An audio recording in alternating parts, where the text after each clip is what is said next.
Statement became part of the record. The court scheduled a formal hearing. Karen would have to testify under oath, face cross-examination, and respond to direct questions about her actions. I didn't feel victorious. I felt exhausted. This had never been a battle I wanted. I just wanted peace, privacy, and a gate that didn't get banged on at sunrise by a woman who thought rules were made for other people. But I also knew that backing down now meant more Karens would come. More clipboard crusaders with half-baked maps and fantasies about power. 2 days before the hearing, Karen vanished from public view. No videos, no social media posts, no HOA emails. Her blinds were drawn and her usual front yard decorations, the flags, the garden gnomes, the Protect Our Neighborhood signs, were gone. Some thought she had fled. Others thought she was planning some final performance. I didn't speculate. I focused on my fence line, tightened the trail cams, and prepared my evidence. The day of the hearing arrived with clear skies and a stillness that felt heavy. I wore clean jeans and a tucked-in shirt. Russell looked like a man who'd already won and was just waiting for the paperwork. Karen showed up late, walking stiffly and wearing a neck brace that hadn't been there before. She was accompanied by her attorney, who looked like he regretted every professional choice that brought him to that courtroom. The judge didn't bother with small talk. He called the case, reviewed the charges, and invited both parties to present their side. Russell was smooth, direct, and surgical. He presented drone footage, HOA emails, screenshots, boundary maps, and the sworn statements. Then he called Karen to the stand. Watching her testify was like watching a cartoon unravel. She tried to maintain composure, but the cracks showed early. She denied knowledge of the boundary lines, until presented with her own email discussing them. She claimed the hunters were unarmed conservationists, until the footage showed rifles. She said she never encouraged entry, until Russell played a voice memo she'd sent to a resident saying, "Just go in. He never checks the South Trail." The judge's face didn't move, but you could feel the silence getting heavier with every contradiction. When it was over, the judge recessed for 30 minutes. Karen sat at her table with trembling hands, staring at her lap. Her attorney didn't speak. Russell leaned back and exhaled slowly, then turned to me and said, "This is going to be one of those cases law students study for years." A week after the court ruling, the atmosphere in the neighborhood shifted so dramatically it felt like the entire place had taken a collective breath for the first time in months. Karen's silence continued, not just online but in person.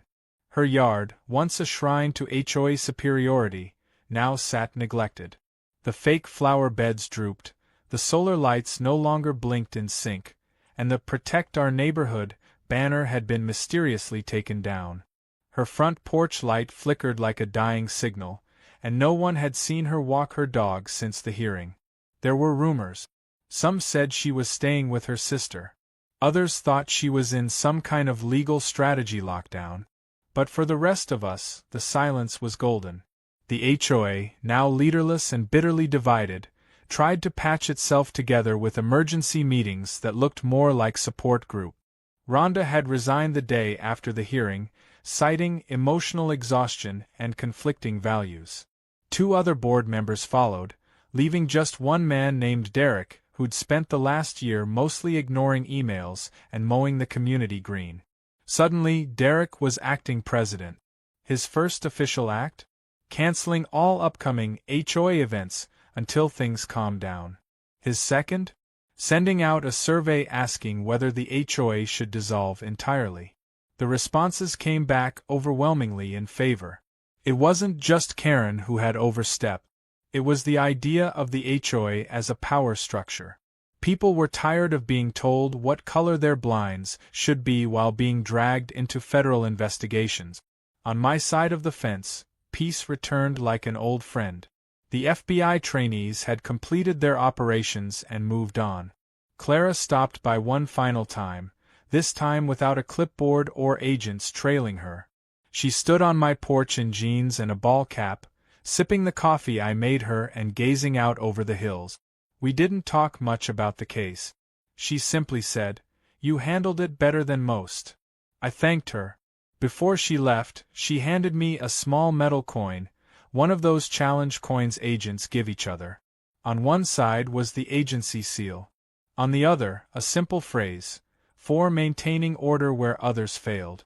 I didn't say anything, just nodded and slipped it into my pocket. But peace doesn't last long when people haven't learned their lesson. That became clear one morning when I found tire tracks along the Old South Trail again. They weren't deep, but they were fresh. Someone had driven in, maybe even tried to scout. I checked my cameras and caught a blurry image of a man in khakis and a baseball cap walking near the tree line. No weapon. No gear. Just walking. I sent the footage to Clara as a precaution. She replied with a short message, "We'll look into it. Keep your gate locked." Meanwhile, Karen finally resurfaced. Not in person, but through an email blast sent to every homeowner in the HOA. The subject line was a final word. The body of the email was long, winding, and filled with passive-aggressive phrasing. She insisted that everything she'd done had been in the spirit of proactive governance, and that certain elements had manipulated the truth to make her look like a villain. She ended the email with a line that felt more like a threat than a goodbye. "History will remember those who stood for community protection, even if they were mocked for it." The response was swift. Within minutes, the HOA message board lit up with screenshots of the email, many simply captioned, "Still not sorry." It wasn't just the neighbors who were watching. The local news picked up on the case again and ran a follow-up piece titled, "The HOA That Went Too Far."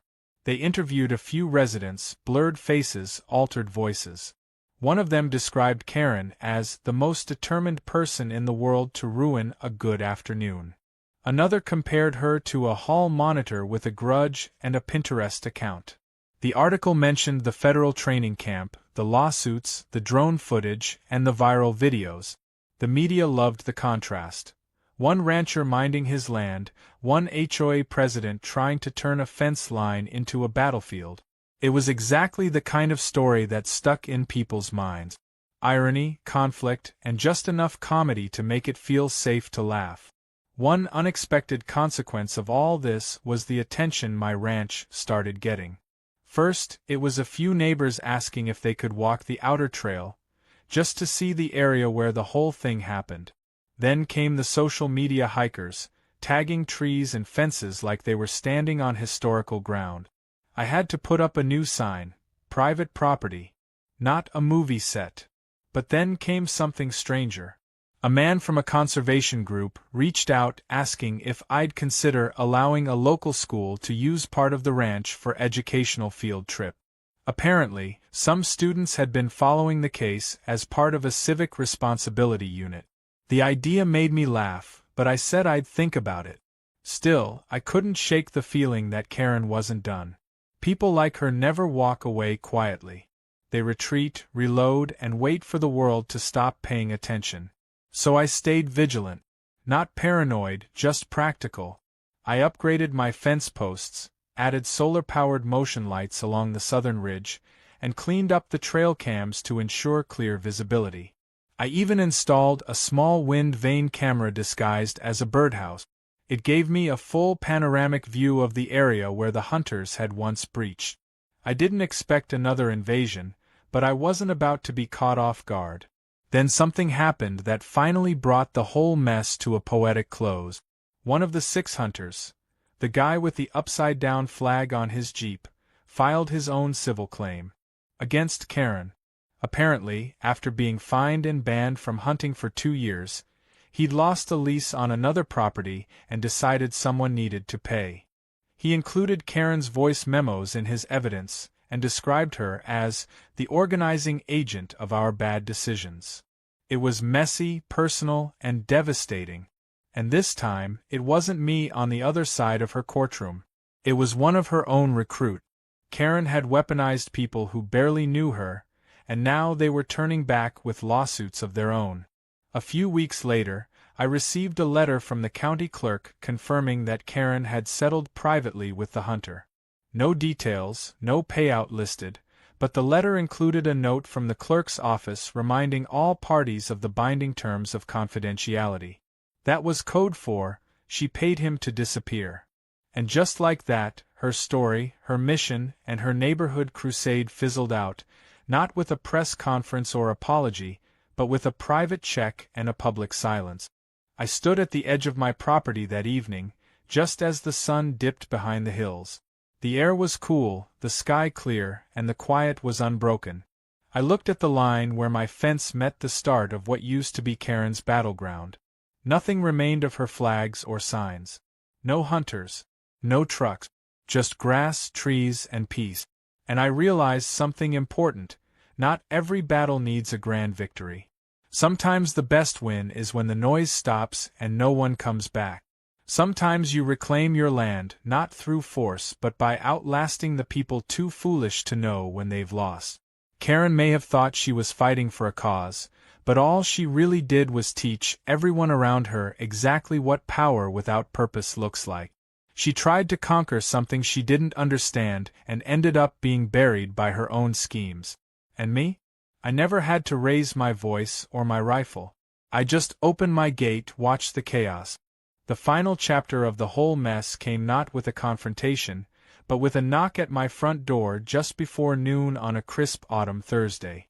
It wasn't the sheriff, or Clara, or anyone from the HOA. It was a man in a well-pressed gray suit, holding a folder under one arm and wearing an expression so unreadable it could have been carved from stone. He introduced himself as Agent Layton from the Office of Intergovernmental Oversight, a name I didn't recognize but that immediately sounded too official to be ignored. I invited him inside and offered him coffee. He declined. He sat at my kitchen table and laid the folder down with the kind of care you give to something either dangerous or sacred. He wasn't there to reopen anything, he said. He wasn't there to investigate me. He was there to deliver an official closure report regarding the FBI trainee incident. I hadn't expected that. He opened the folder, flipped through 3 forms I couldn't begin to understand, and finally handed me a single printed sheet. It stated in simple language that the federal government acknowledged full cooperation on my part, confirmed that no fault or breach was found in my conduct, and thanked me for maintaining security during a national training exercise. It was stamped, signed, and ended with a phrase that made me pause. Your discretion and professionalism ensured no greater harm was done. I read it twice. Then I nodded and thanked him. He stood, shook my hand, and left. That paper now sits in a frame next to the coin Clara gave me. I didn't hang it on the wall to gloat. I hung it because it reminded me that doing the right thing quietly still matters in a world addicted to volume and chaos. And because it was the one thing Karen never understood. She thought power came from how loud you could shout, how many people you could drag into your mess. She never grasped that real power is restraint. The kind that doesn't need applause to be valid. Weeks passed. Leaves changed. The neighborhood slowly started to resemble something close to normal again. The HOA board formally disbanded after a community vote, 90% in favor of dissolving. The bylaws were shredded at a symbolic backyard barbecue, and the HOA bank account was closed with the remaining funds donated to a local animal shelter. It was the most unified the neighborhood had ever been, ironically thanks to the chaos Karen had caused. Some people moved away. A few houses went up for sale, including Karen's. She didn't post about it. No grand video. No farewell message. The "For Sale" sign appeared quietly one morning, leaning slightly in the damp grass. 2 weeks later, the house was empty. I saw the moving truck arrive, driven by professionals and supervised by a woman who didn't look anything like Karen. She stood near the curb with a clipboard, not her kind though, and directed the movers without saying much. When I walked over and introduced myself, she smiled politely and said she was from the relocation service. Karen had left town, she said, and wouldn't be returning. I asked where she'd gone. The woman shrugged. Somewhere smaller, I think. She said she wanted to reset. I nodded. That much made sense. When you burn down everything around you, a reset is all you've got left. After she left, I